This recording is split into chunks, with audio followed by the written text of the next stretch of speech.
कि criminal court का फैसला आता है बाबरी मस्जिद के शहादत के जितने मुल्ज़मीन जिन पर इल्ज़ाम लगाया गया था, कोर्ट ने कह दिया कि वो तमाम को बरी कर दिया। सवाल ये पैदा होता कि फिर 6 दिसंबर 1992 को फिर किसने मस्जिद को शहीद किया था। वज़ीर आज़म मुल्क के कहा कि 500 साल के ज़ख़म अब हमारे भरे जा रहे हैं।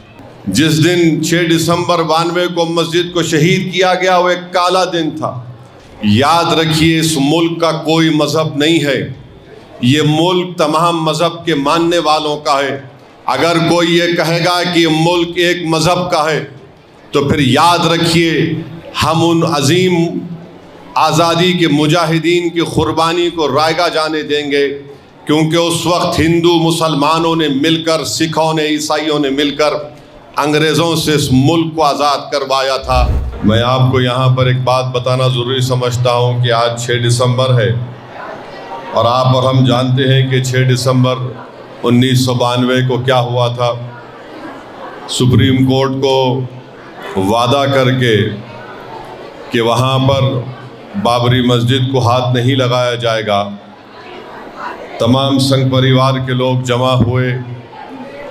लाल कृष्ण आडवाणी, मुरली मनोहर जोशी, उमा भारती, जितने लोग थे उन तमाम लोग सुप्रीम कोर्ट को वादा किए थे कि मस्जिद को हाथ नहीं लगाया जाएगा। और उसके बाद हम देखते हैं कि बाबरी मस्जिद को वहाँ पर शहीद कर दिया गया।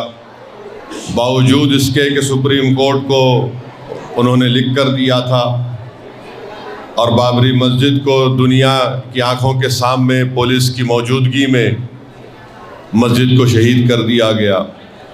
जिस जगह पर मुसलमानों ने नमाज़ें अदा की और ख़ुद सुप्रीम कोर्ट ने बाबरी मस्जिद के फ़ैसले में कहा कि 22 और 23 दिसंबर 1949 को बग़ैर कोई क़ानूनी चारागोई के मस्जिद में घुसकर वहाँ पर मस्जिद की बेहरमती की गई, वहाँ पर मूर्तियाँ रखी गई।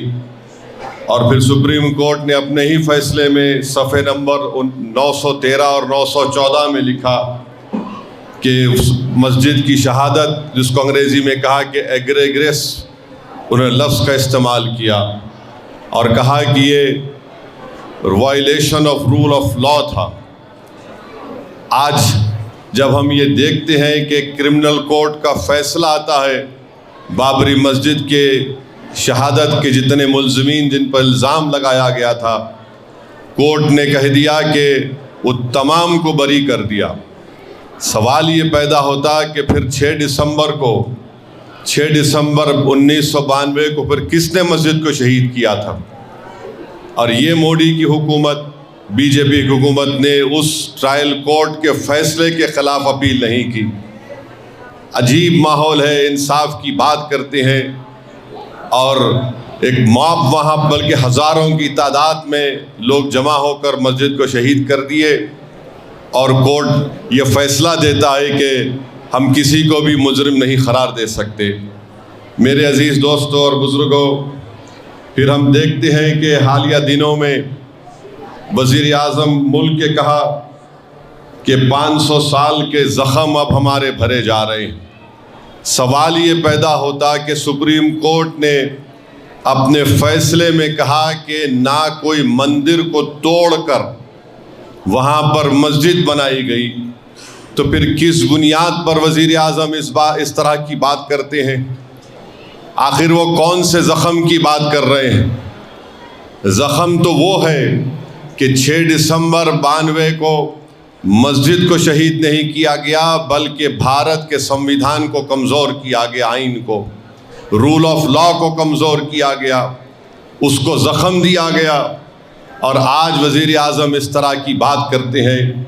मेरे अज़ीज़ दोस्तों और बुज़ुर्गों, तकलीफ़ इस बात से भी होती है कि सुप्रीम कोर्ट के एक जज जो उस बेंच पर बैठकर जजमेंट लिखे, रिटायरमेंट के बाद इंटरव्यू में कहते हैं कि जो मंदिर को तोड़कर मस्जिद बनाई गई वो खुद गलत था, अरे आप जब जज थे, आपने फैसला लिखा, जब आपको ख्याल नहीं आया, आपने अपने फैसले में लिखा कि मंदिर को तोड़कर मस्जिद नहीं बनाई गई थी, और मस्जिद और मंदिर के दरमियान में जो कितना एक ज़्यादा लंबा अरसा था, मगर रिटायरमेंट के बाद जज साहब जज नहीं रहे तो उनकी ज़बान आज़ाद हो गई।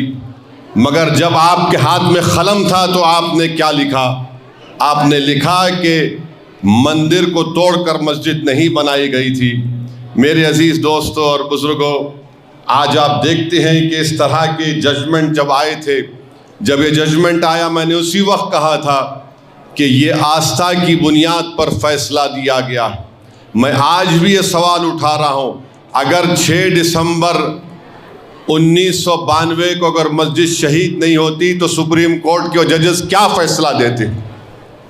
क्या फैसला देते आपने आस्था की बुनियाद पर फैसला दिया, और फिर जो मस्जिद 400 साल से ठहरी हुई थी उसको आपने अपने कोर्ट के जजमेंट में कहा है it is an violation of rule of law.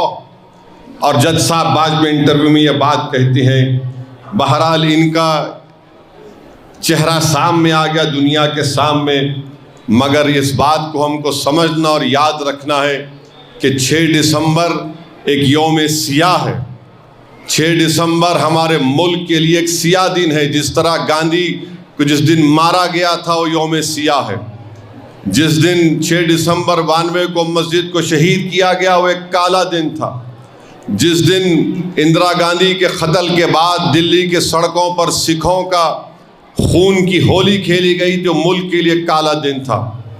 जिस वक्त 2002 में गुजरात और अहमदाबाद में फसादात हुए वो एक यौम सियाह था। तो ये ऐसी चीज़ें हैं जिसको हम कभी नहीं भूल सकते, ना भूलना चाहिए। याद रखिए, अगर क़ानून की बालादस्ती रहेगी, रूल ऑफ लॉ रहेगा, तो जमहूरियत मजबूत होगी, इंसाफ मजबूत होगा। और अगर इंसाफ करने वाले रिटायरमेंट के बाद इस तरह की बात लिखते हैं, इंटरव्यू में बोलते हैं, तो ख़ुद वो अपना तमाशा कर रहे हैं और अपने चेहरे को बेनकाब कर रहे हैं। बहरहाल मेरे अजीज़ दोस्तों और बुज़ुर्गों, आज वक्त ये है कि हमको मुत्तहदा तौर पर अपनी इबादत गाहों की हिफाजत करना है, और जो फ़ैसला सुप्रीम कोर्ट से आया था जो आस्था की बुनियाद पर था, आज आप देखते हैं कि 1991 प्लेसेस ऑफ वर्शिप एक्ट होने के बावजूद भी कई मसाजिद के ऊपर केसेस पड़ जाते हैं। और इसी बाबरी मस्जिद के केस में उस जजेस ने लिखा था कि प्लेसेस ऑफ वर्शिप एक्ट का ताल्लुक बेसिक स्ट्रक्चर से है। सुप्रीम कोर्ट एक बात बोलता है और लोअर कोर्ट उसको कबूल नहीं करता है।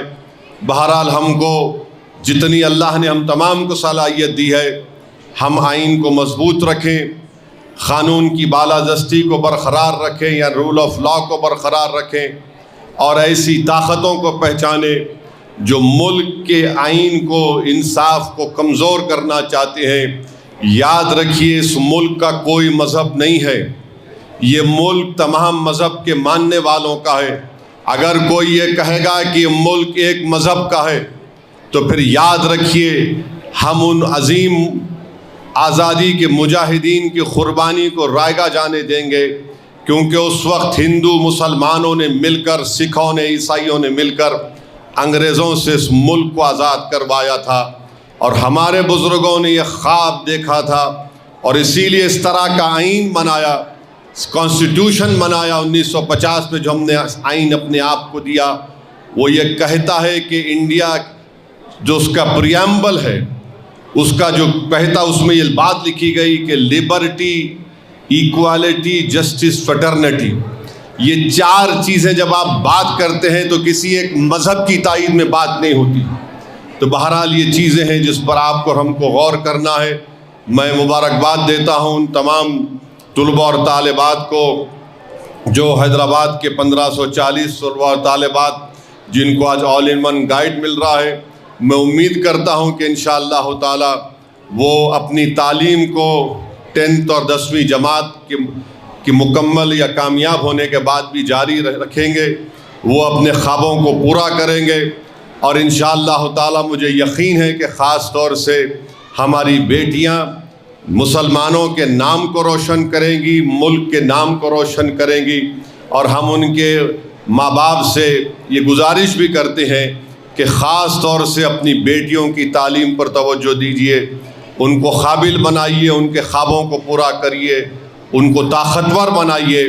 और ये भारत हमारा ये वतन अज़ीज़ उस वक्त ताकतवर हो सकता है जब मुल्क की 50% आबादी जो हमारी ख़वातीन है वो तालीम याफ्ता हो। और ये बात बिल्कुल सच है कि मुस्लिम ख़वातीन में तालीम का फुक़दान है। हमारी बच्चियों में लिटरेसी ज़्यादा है, लिटरेसी रेट बहुत कम है। इसलिए बच्चियों को पढ़ाना, उनको कामयाब करना, उनको ताकतवर अगर हम बनाना चाहते हैं तो हम अपनी बेटियों को तालीम के ज़ेवर से आरास्ता करें ताकि वो नाइंसाफ़ी को ख़त्म कर सकें। और हर घर में हमारी बेटी अगर तालीम याफ्ता होगी तो वो घर इल्म के नूर से मुनव्वर होगा। बहुत बहुत शुक्रिया। वाखिर दावाना अल्हम्दुलिल्लाहि रब्बिल आलमीन।